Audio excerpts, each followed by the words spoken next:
Hello friends, welcome to channel. അപ്പോൾ നിങ്ങൾ തമിഴിലും കാണലൊക്കെ കണ്ടിട്ടുണ്ടായിരിക്കും. ഇപ്പോൾ കുറേ പേര്, പ്രത്യേകിച്ച് സ്റ്റുഡൻസ്, അവരുടെ ബാങ്ക് അക്കൗണ്ട് കൊടുത്തിട്ട്, അതായത് ബാങ്ക് ഡീറ്റെയിൽസ് കൊടുത്തിട്ട് പണി കിട്ടിയിട്ട് കുറേ, ഇപ്പം എനിക്ക് തന്നെ ഇൻസ്റ്റാഗ്രാമിൽ എത്ര മെസ്സേജസാണ് വരുന്നത് അറിയോ. അപ്പോൾ എനിക്ക് കുറേ മെസ്സേജസാണ്, ഇപ്പോൾ എനിക്ക് എല്ലാം കൂടി റിപ്ലൈ ചെയ്യാൻ വരാണ്ടായി.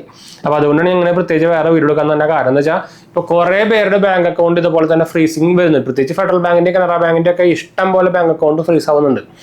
അപ്പോൾ അതിലും കുറേ എണ്ണം ഇപ്പോൾ ബാങ്ക് അക്കൗണ്ട് കൊടുത്തു കഴിഞ്ഞാൽ അതിന് കമ്മീഷൻ തരുന്ന ഫ്രോഡ് പരിപാടിയൊക്കെ നിങ്ങളിപ്പോൾ കേട്ടിട്ടുണ്ടായിരിക്കും. ഇപ്പോൾ റീസെൻ്റ്ലി തന്നെ എല്ലാ ന്യൂസ് ചാനലിലൊക്കെ അതിനെക്കുറിച്ച് വന്നിട്ടുണ്ടായിരുന്നു.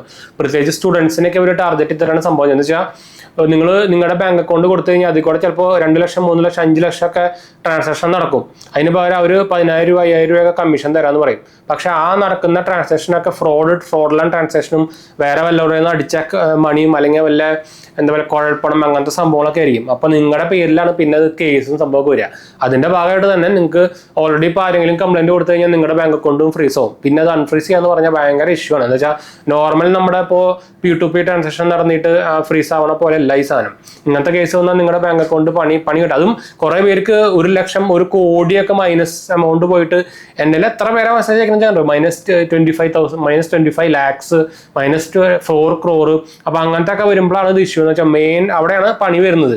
അപ്പോൾ അങ്ങനത്തെ സംഭവങ്ങൾ വന്നു കഴിഞ്ഞാൽ ഭയങ്കര ഇഷ്യൂസ് ആണ്. അപ്പോൾ അതുകൊണ്ട് നിങ്ങളുടെ ബാങ്ക് അക്കൗണ്ടും അതുപോലെ തന്നെ UPI അക്കൗണ്ടും എന്താ പറയുക, അൺനോൺ ആൾക്കാർക്ക്, പ്രത്യേകിച്ച് ഇങ്ങനെ കമ്മീഷൻ തരാം അങ്ങനെ കുറേ ഓൺലൈൻ കുറേ സംഭവമൊക്കെ വരും, ആൾക്കാർക്കും ഷെയർ ചെയ്യാണ്ടിരിക്കുക. എവിടെന്നാ പണി ഇപ്പോൾ വരുന്നത് പറഞ്ഞില്ല. ഇത് പ്രത്യേകിച്ച് സൈബർ വേൾഡിൽ ഇപ്പോൾ പണി വരുന്ന വഴി അറിയാണ്ടിരിക്കുക. പ്രത്യേകിച്ച് സ്കാം ആയിക്കോട്ടെ, ഫ്രോഡ്ലന്റ് പരിപാടികളായിക്കോട്ടെ, നിങ്ങളുടെ ഡീറ്റെയിൽസ് ആയിക്കോട്ടെ. അപ്പോൾ ഇതുപോലെ ഇഷ്ടം പോലെ സംഭവങ്ങൾ നടക്കുന്നുണ്ട്. ഇപ്പോൾ ഈ സാധനം എല്ലാ മീഡിയക്കാരും റിപ്പോർട്ടിങ് സംഭവമൊക്കെ ചെയ്തിട്ടുണ്ടായിരുന്നു. വെച്ചാൽ അത്രയധികം സ്റ്റുഡൻസിനെ ഇത് ടാർഗറ്റ് ചെയ്തിട്ട് കുറേ പേർക്ക് ഓൾറെഡി പണി കിട്ടി വന്നു വെച്ചാൽ അവർക്ക് ഓൾറെഡി അവരുടെ പേരിൽ കേസും സംഭവമൊക്കെ നോട്ടീസൊക്കെ വന്നിട്ടുണ്ടായിരുന്നു.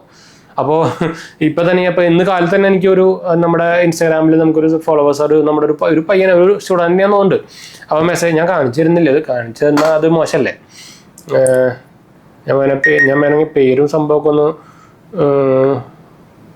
ഇതൊക്കെ മാറ്റിയിട്ട് ഞാൻ വേണമെങ്കിൽ ഒന്ന് കാണിച്ചു തരാൻ പറ്റും നോക്കട്ടെ.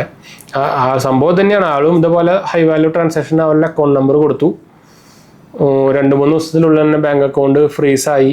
അതുപോലെ തന്നെ നോട്ടീസും വന്നു. അങ്ങനത്തെ സംഭവങ്ങളൊക്കെ വന്നിട്ട് ഇപ്പം എനിക്ക് മെസ്സേജ് വന്നിട്ടേ ഇപ്പോൾ ഭയങ്കര അധികം മെസ്സേജ് വന്നിട്ട് എനിക്ക് എന്താ പറയുക, റിപ്ലൈ കൊടുക്കാൻ പറ്റാത്ത അവസ്ഥയായി പോയി. അതുകൊണ്ടാണ് നമ്മളിപ്പോൾ ഇതാണ്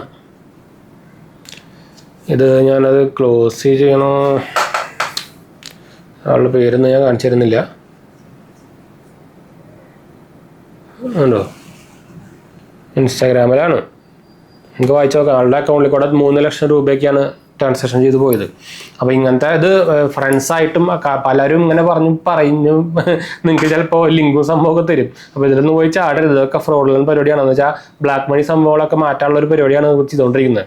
അപ്പോൾ സൂക്ഷിച്ച് നോക്കിയിട്ട് മാത്രം നിങ്ങളുടെ ബാങ്ക് ഡീറ്റെയിൽസ് കൊടുക്കാൻ മറക്കരുതട്ടാ.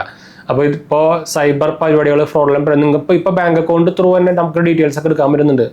അമ്മാരി ഹാക്കിങ് സംഭവങ്ങളൊക്കെ നടക്കുന്നുണ്ട്. അപ്പോൾ അതുകൊണ്ട് തന്നെ ബാങ്ക് അക്കൗണ്ട് ഷെയർ ചെയ്യുമ്പോൾ സൂക്ഷിച്ച് ഷെയർ ചെയ്യുക. അതും വെരിഫൈഡ് ആൾക്കാർക്ക് മാത്രം ഷെയർ ചെയ്യുക കേട്ടോ. UPI ആയിക്കോട്ടെ, ബാങ്ക് ഡീറ്റെയിൽസ് ആയിക്കോട്ടെ. അതായത് ബാങ്ക് ഡീറ്റെയിൽസ് എന്ന് പറയുമ്പോൾ അതിൽ അക്കൗണ്ട് നമ്പർ അങ്ങനെ സംഭവം ഉണ്ടല്ലോ, IFSC കോഡ്. നോർമലി നമുക്കൊരു ആൾക്ക് ബാങ്ക് അക്കൗണ്ട് നമ്പറും IFSC കോഡും കൊടുത്താൽ മാത്രം മതി അവർക്ക് ഒരു ട്രാൻസാക്ഷൻ ചെയ്യണമെങ്കിൽ.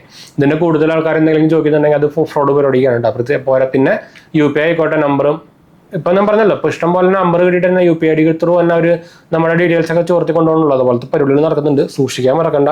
നമ്മളൊരു വേറെ വീഡിയോ ആയിട്ട് ഇട്ടുന്നു മാത്രമല്ല, എഡ്യൂക്കേഷൻ പർപ്പസ് ആയിട്ട്. അപ്പോൾ എന്തായാലും സംശയങ്ങളൊക്കെ എൻ്റെ കമൻറ്റ് ചെയ്താൽ മതി. നമ്മളെന്തായാലും മൈൻഡ് അപ്പ് ചെയ്യാൻ നമ്മുടെ 2 മെയിൻ ചാനൽസ് കാണാത്ത പോയി കണ്ടുനോക്കുക. സബ്സ്ക്രൈബ് ചെയ്യുക, സപ്പോർട്ട് ചെയ്യുക, ഫ്രണ്ട്സിലേക്ക് നമുക്കൊന്ന് ഷെയർ ചെയ്യട്ടെ. 3ാമത്തെ ചാനൽ കാണാത്ത പോയി കണ്ടുനോക്കുക. നമ്മൾ ടെക്നിക്കൽ ഡീറ്റെയിൽസും ന്യൂസും ഗാഡ്ജറ്റ് കമ്പാരിസൺ സംഭവമൊക്കെ ചെയ്യുന്നത് നിങ്ങൾക്ക് ഹെൽപ്ഫുൾ ആയിരിക്കും. മറക്കണ്ട കേട്ടോ. ടെലിഗ്രാം ചാനലും ഇൻസ്റ്റാഗ്രാം പേജിലും നമ്മൾ നിങ്ങൾക്ക് അതിലും വേണമെങ്കിൽ കോൺടാക്ട് ചെയ്യാൻ, പേജ് ഫോളോ അടിച്ചാൽ മതി കേട്ടോ. ഡിസ്ക്രിപ്ഷനിൽ ലിങ്കുകൾ കൊടുത്തിട്ടുണ്ട്. അടുത്ത വീഡിയോ കാണാം. ബൈ.